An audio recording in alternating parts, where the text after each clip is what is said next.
In this video, we're going to learn about equivalent fractions using number lines. So if we have a problem like this that says, find the missing value for the equivalent fraction, and we have question mark over 5 equals 4 over 10.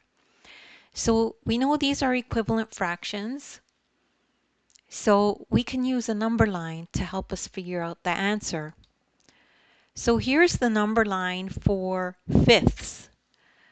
So we know the denominator for this fraction is 5. So we can use a number line that's cut up into 5 equal parts, right? So here's 1/5, 2/5, 3/5, 4/5 until we get to 1. Then we can take a look at the tenths number line. So we know the denominator here is tenths. So this one is cut up into 10 equal parts, right?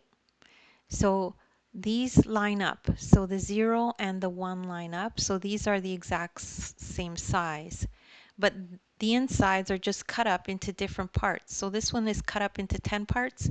This one is cut up into 5 parts. So let's label 4/10 on this number line.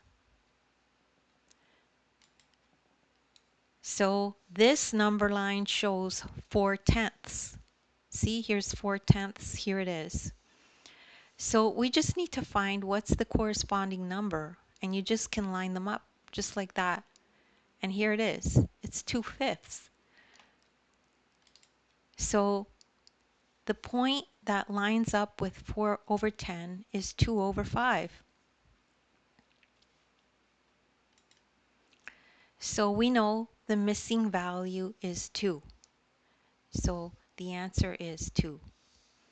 And don't worry if you don't get this right away, just rewatch the video and you should be able to understand it after maybe another couple of views.